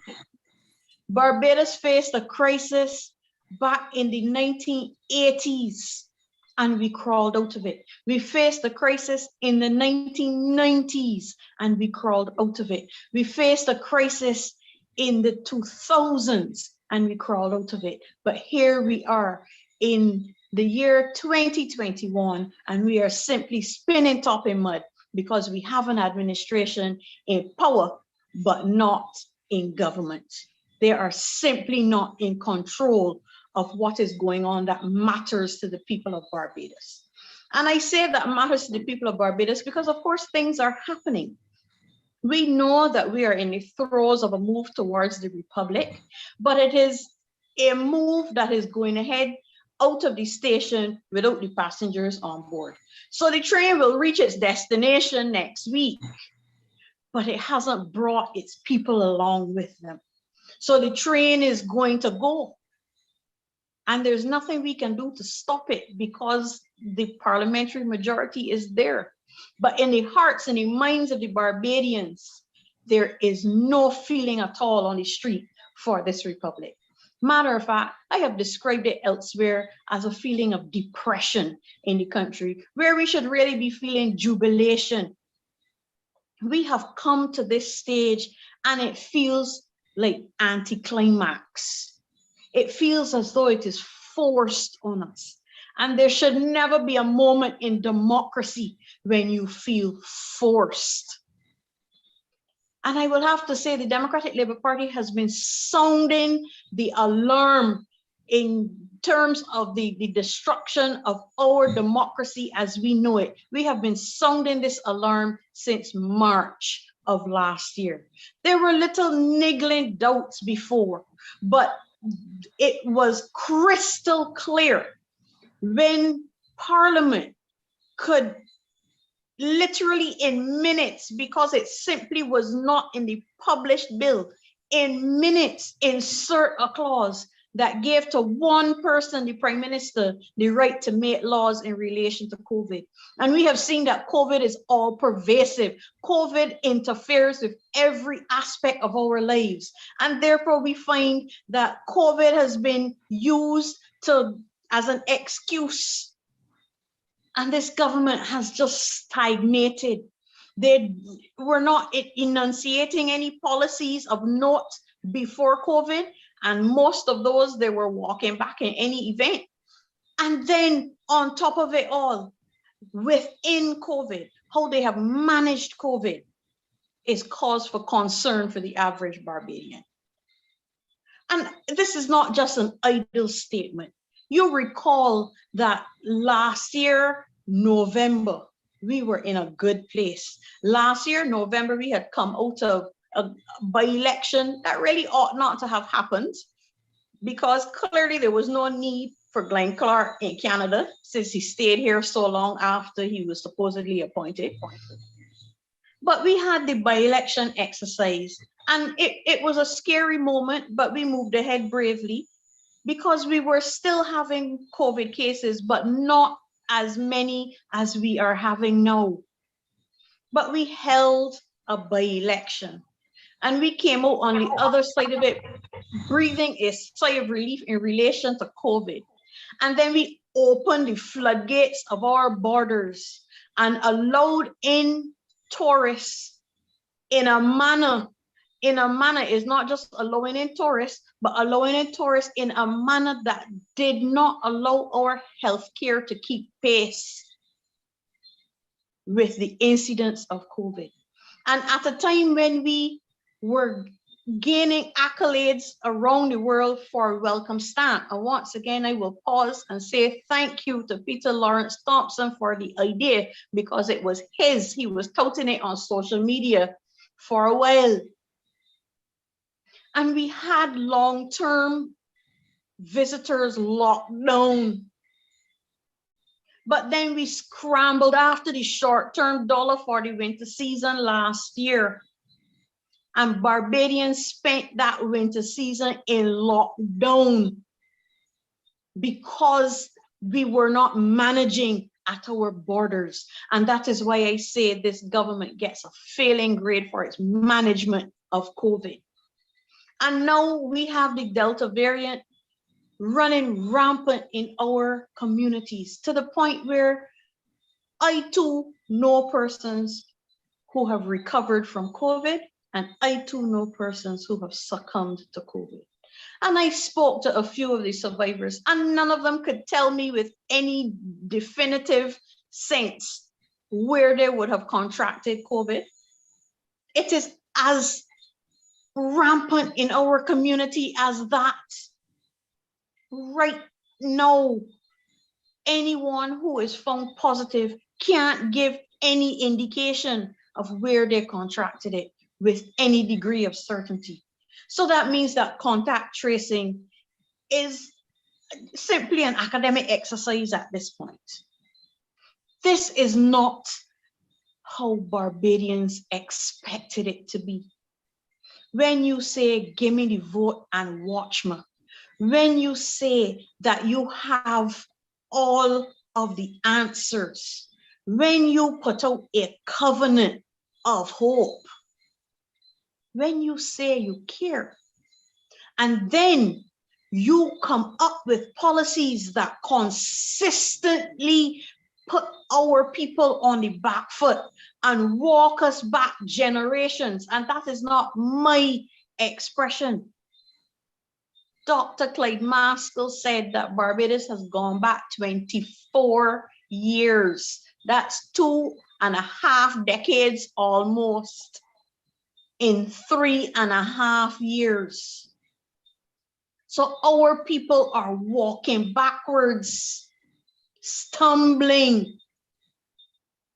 And all that we can get and see are who is going forward. And it is a small minority, I beg your pardon, a very small minority of Barbadians who are getting through.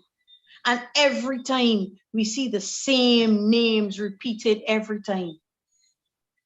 As I canvass in St. Lucie and as I canvass with other candidates, because I make time for that as well, I hear the refrain constantly in relation to the despair that our people are feeling. And in the midst of that, we again hear from Dr. Clyde Maskell that government has the wherewithal to fix it, at least temporarily, to ease the burden of taxation on imports, to ease the burden of taxation on fuel in relation to imports so that VAT is not added to freight. After all, the freight has already happened. And we constantly hear these things from them. This is not the Democratic Labour Party bringing bad news. This is not the Democratic Labour Party and sour grapes. This is mouthpieces for the Barbados Labour Party telling you that they have the space fiscally to make changes, to make your life a little easier. But they are lacking the will, the political will to do it. And then we hear all sorts of fancy monopoly figures knocking about to pay people as consultants and to $24 million US to bring in vaccines that should only cost $8 million. I beg your pardon, $3 million. And we hear all of these fancy figures. But then Minister Strawn gets up in Parliament and moves a bill that passes to pay you ordinary Barbadians when you are owed money by government, to pay you by bonds.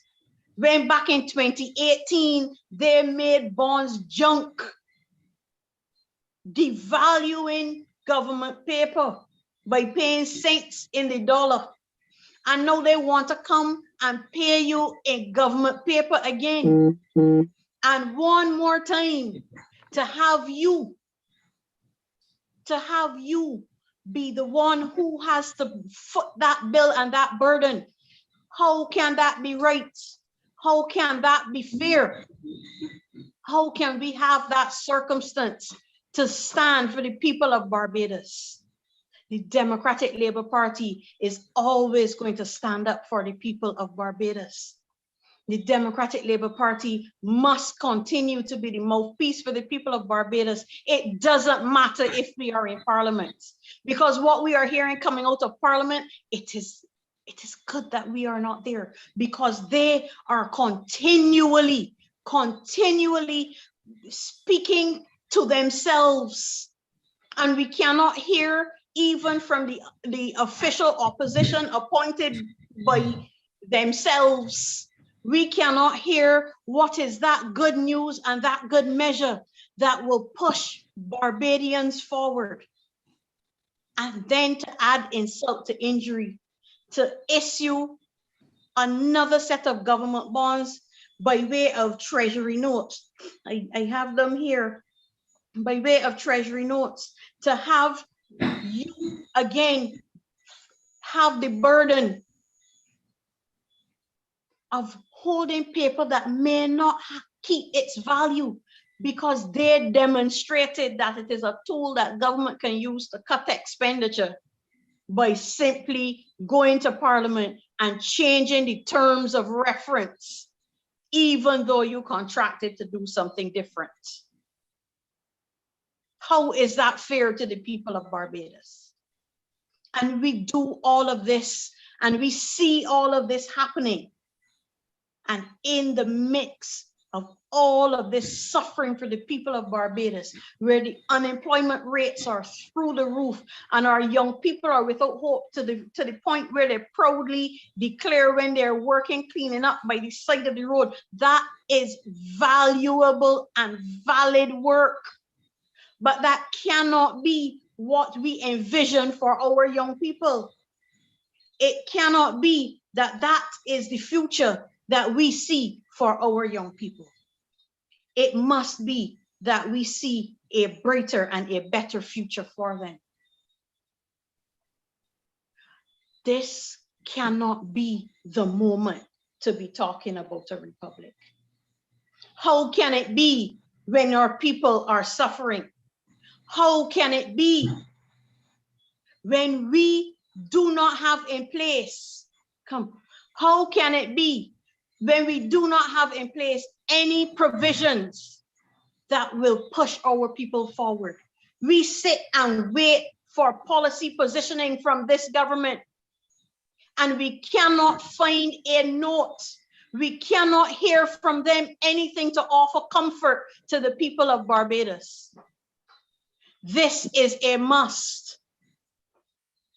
We must have policies put in place that will allow for our people to do more with their lives.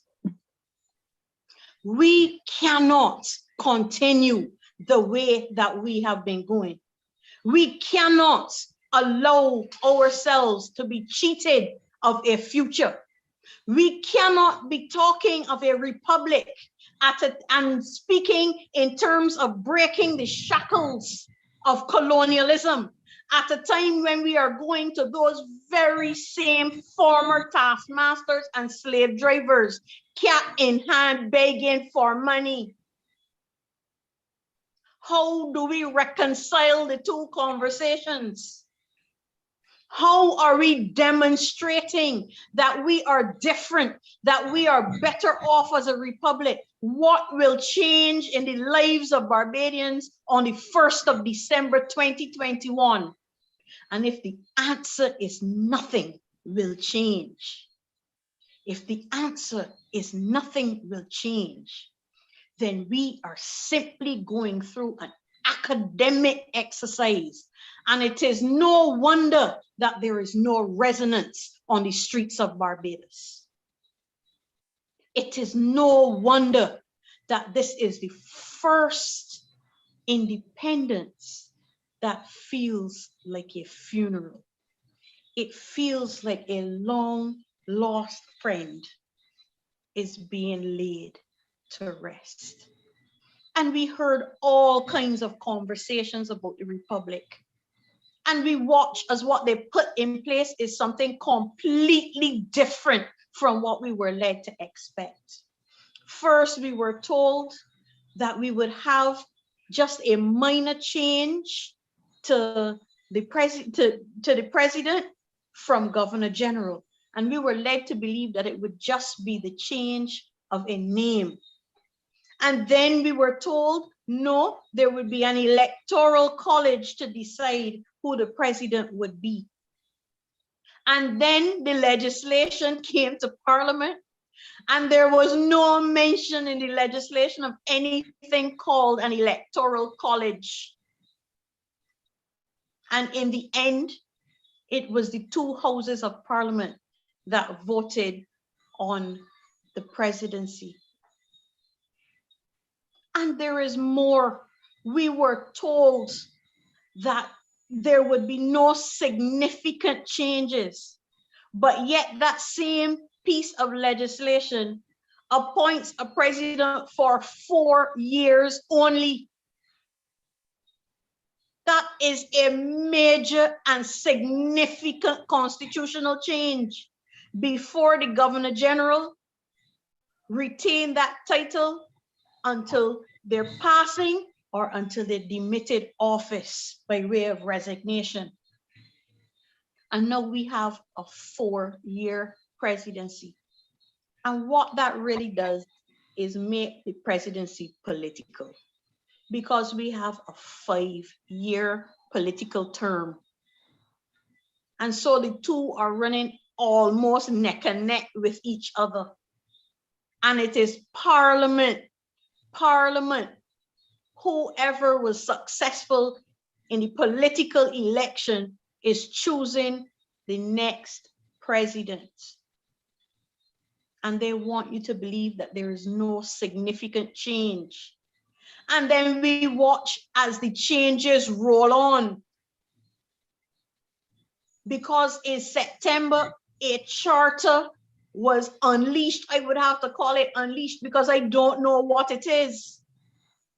Written big and bold on it and reiterated by the Prime Minister is that it does not have the force of law. So what really is its worth? I will borrow from one of my friends online and say it is of 1 cent's worth, which, as you know, in Barbados has no value.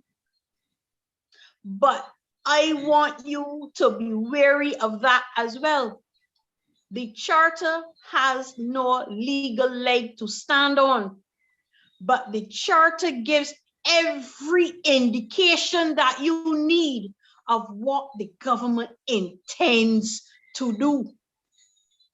And we heard the Prime Minister in an interview indicate that there is a line in the anthem that needs fixing.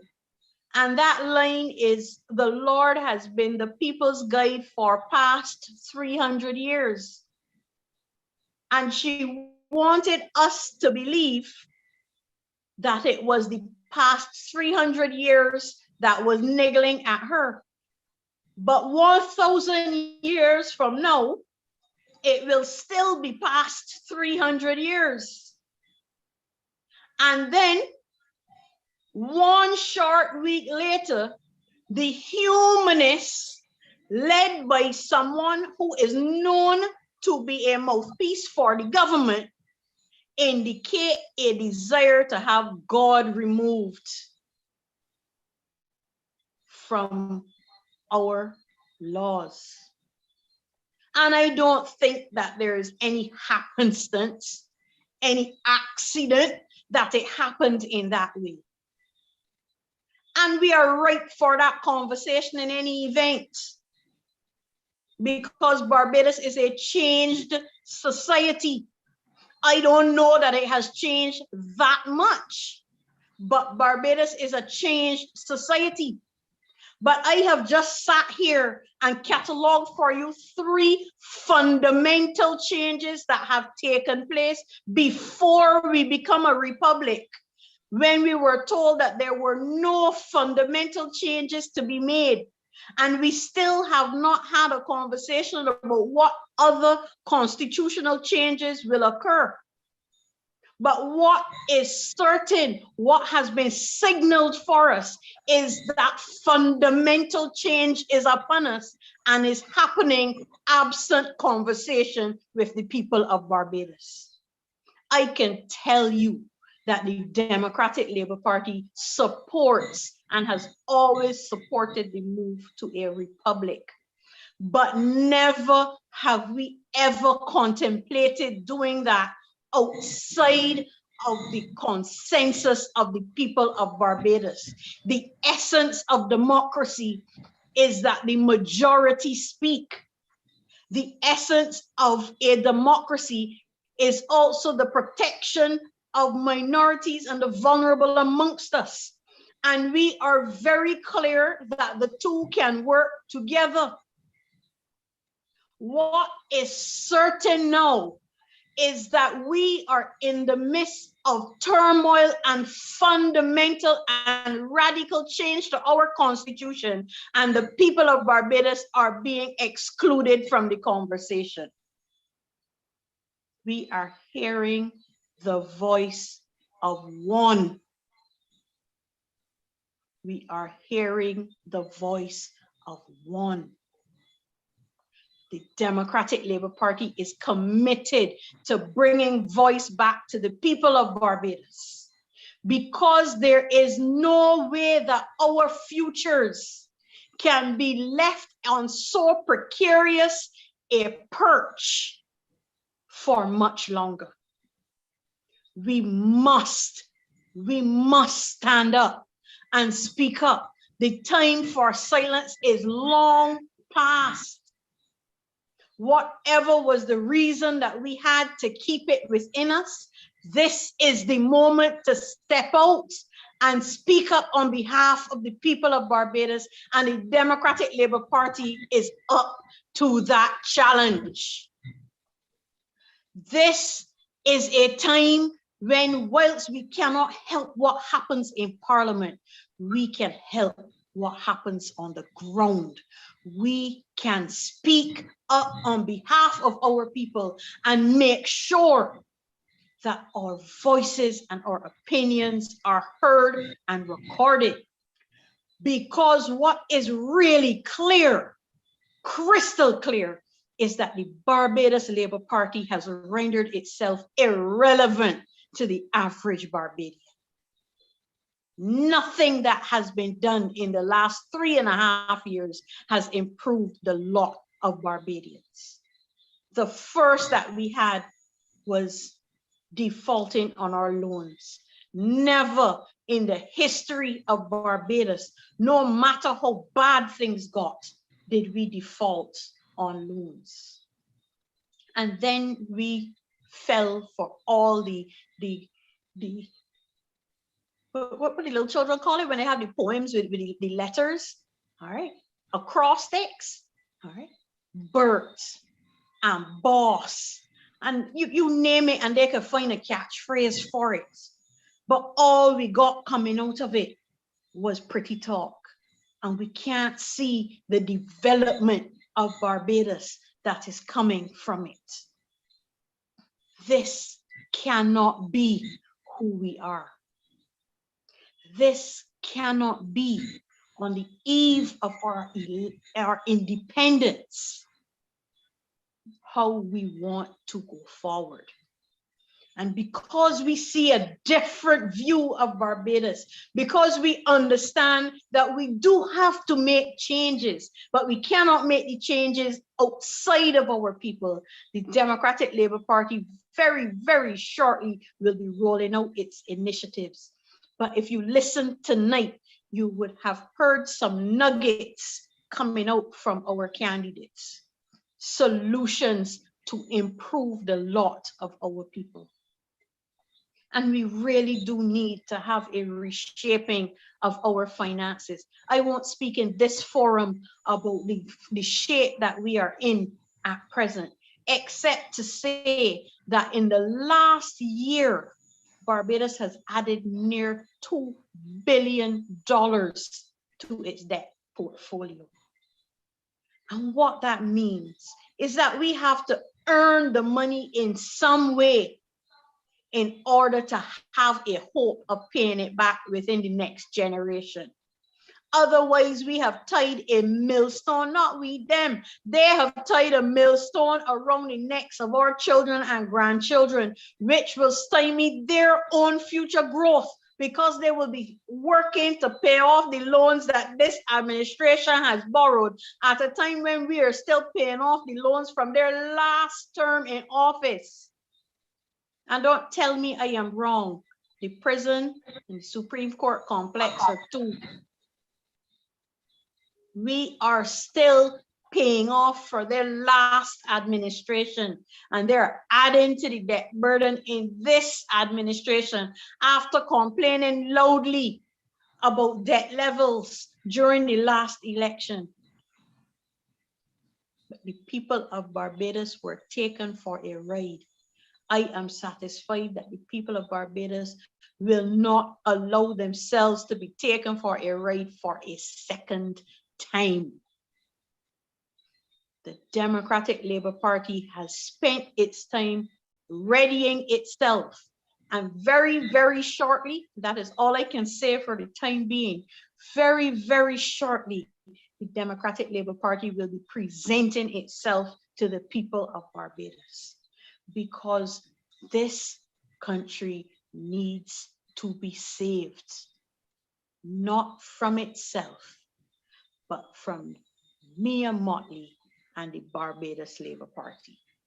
And our cadre of candidates, carefully chosen by the branches and the committees of the party, bring a skill set, each one of them with strengths, and working together will present policies and initiatives designed to turn Barbados around. This slide cannot continue any longer. We must improve ourselves. And it is clear to me that it must be a movement by the people, for the people, and of the people, which is the absolute essence of democracy. And even though we have taken several steps away from democracy, that we can make our move whenever it is elections are called to stand up and say, this is not how we view ourselves. This is not how we view our country. This is not who we are. We demand and we deserve better, and we will ensure that we put what is necessary in place to do better and get better.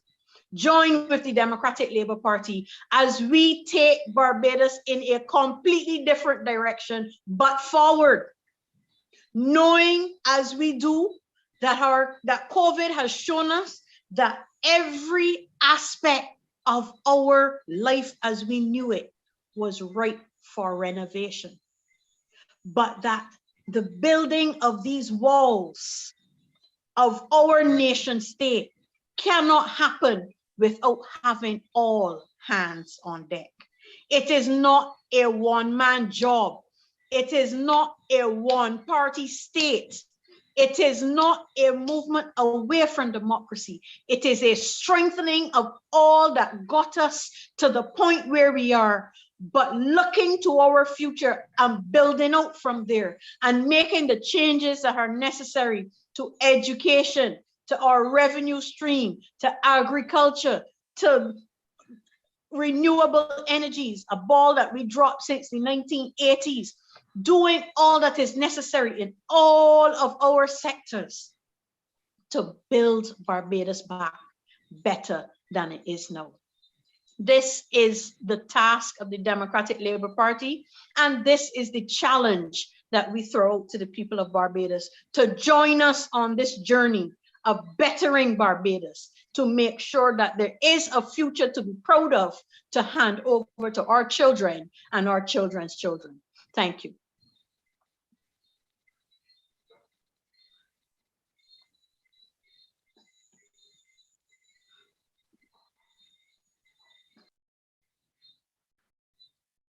Thank you, President Brother DePisa, for your presentation. It was well received. Before closing this meeting, I just want to do a few housekeeping matters. Please be advised that the Ask to Be Waltz Lunchtime Lecture, the Independence Edition, will be on this Friday at 1:30 p.m. at the George Street Auditorium, and the General Secretary, Dr. Derek Ali, will be the speaker. Further, the Independence Week of activities will commence on the 26th of November 2021 with a games night at 6 p.m. There will also be a church service on the 28th of November 2021 from 2 to 4 p.m. and a movie night on the 30th of November 2021 at 6 p.m. Now, after the church service, the late David Thompson, former representative of St. John and Prime Minister of Barbados, there will be a wreath-laying ceremony after the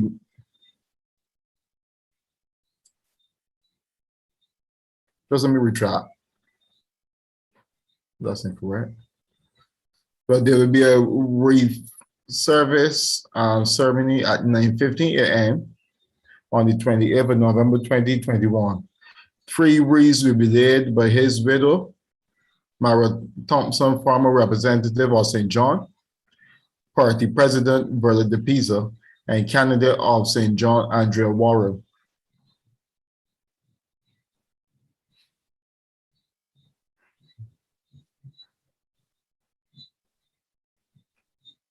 So I believe that that church service might be actually in the morning and not in the afternoon. Right? We want to thank the president, Verla de Pisa. We want to thank Comrades Don Marie Armstrong, Comrades Randall Rose, and Comrades Andrea Worrell and Jabari Welch for attending this evening's meeting. I want to also thank the viewers on YouTube for attending this evening's meeting as well. It was a productive meeting. We had some solid points this evening as well. Remember, as we part, we are better, stronger, and ready to serve. Thank you all. Good night, everyone.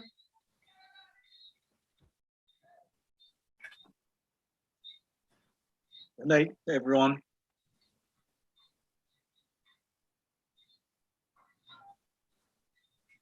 Good night. Good night. Good night, and thank you for joining us.